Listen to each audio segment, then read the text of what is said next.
Joined now by European Ryder Cup captain Luke Donald. Let's jump in for some quick questions. Right here, Ryan. Do you find it a little, I don't know what the right word to use is, odd that Tommy didn't win a championship until last month, but this event he just knows what it takes and gets it done? Well, I think it's a little unfair to say, he hasn't won a championship since a month ago. He's a world-class player that's won a bunch around the world.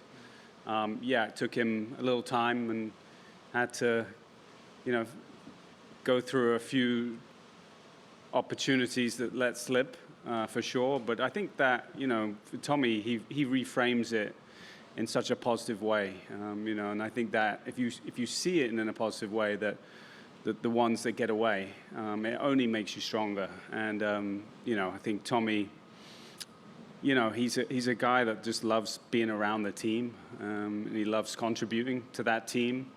And he's a nice player to play with. I think he's at the top of the list of a lot of guys on our team that people want to play with. Way up top there to 16.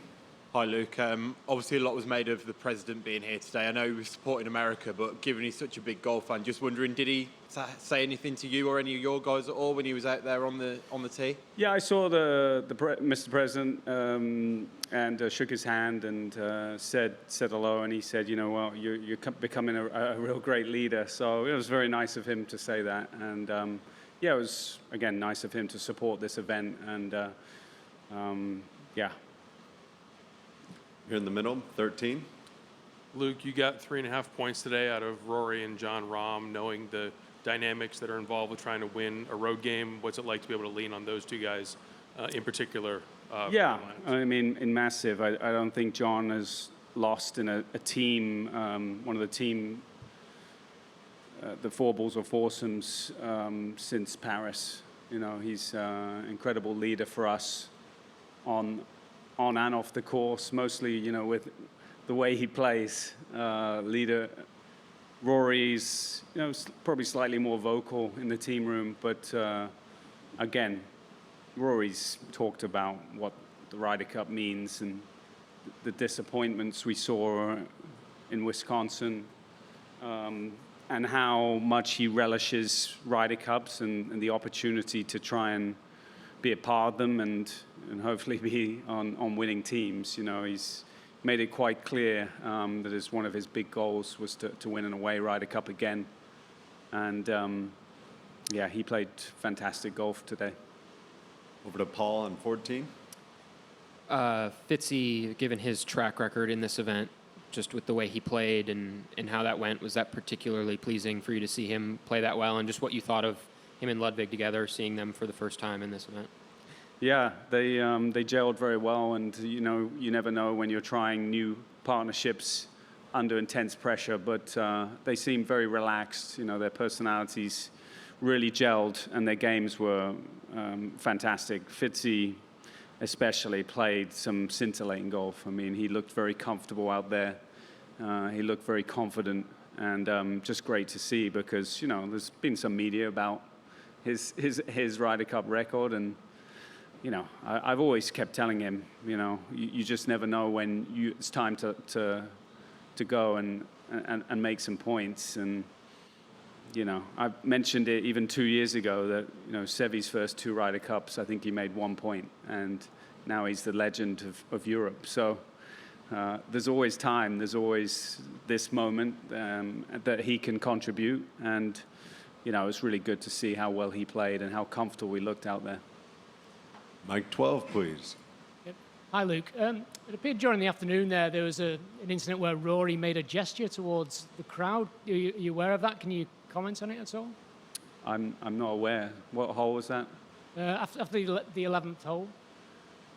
Sorry, I'm not aware of that. Okay. But I was definitely proud of the guys and how they handled the situation. The tough environment out there. Go right in front here to Cameron. Back to John. Is he a guy that you've had conversations with about going out first? Like, is he someone who's come up to you and said, I want to go out first, I want to be in this spot? Not necessarily. I think John is looking to always just help in any way he can to contribute to the team. But he has a good track record of going out first, so it's he likes to lead. He's, again, I feel like he's someone that he wants to do a lot of his talking with his golf clubs, and that's, what he brings to our team and our team room, and people, all our teammates really respect that. Over to Brody on 9. Luke, I mean, we've been asking you questions for 2 years about, the challenge of playing on the road and winning. I mean, is there anything specific that you saw today that kind of showed that whatever preparations or strategy you've been doing, it kind of played out?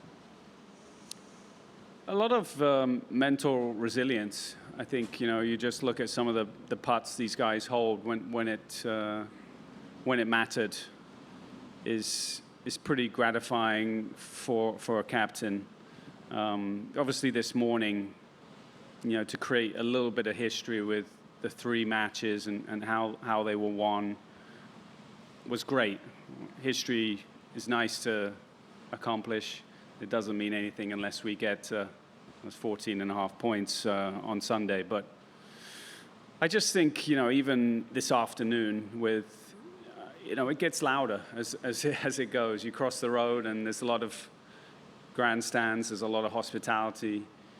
In the afternoon, maybe guys have had a couple more beverages, and it gets loud, and the guys handled it with absolute class and poise. And I obviously talked about that. To be prepared for an away Ryder Cup, you have to deal with that, and I thought they dealt with it amazing. Shane on 10. Hey, Luke, going back to Rome now, you have 5 guys on your team who are 3-0 in the foursome sessions, the 2 in Rome, and of course today. I know we don't have pairings yet, but I imagine they'll all be out tomorrow. Who gets credit for that beyond the players, for forming these teams and giving you what I think of as almost a firewall with these guys who are so good in that format? Yeah, I'd say a couple people. We do a little bit of profiling, so we look at people's general characteristics and how they match up. I think that's important with foursomes especially. But also, I got to give a lot of credit to Eduardo.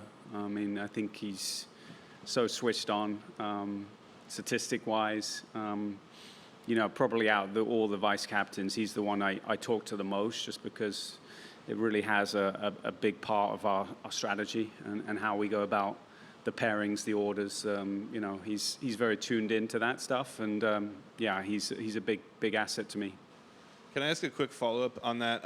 You talked about the things that go well together. I know you're referring to parts of their game and statistics. What about personality? Is that a consideration when you look at a foursomes team? I think so.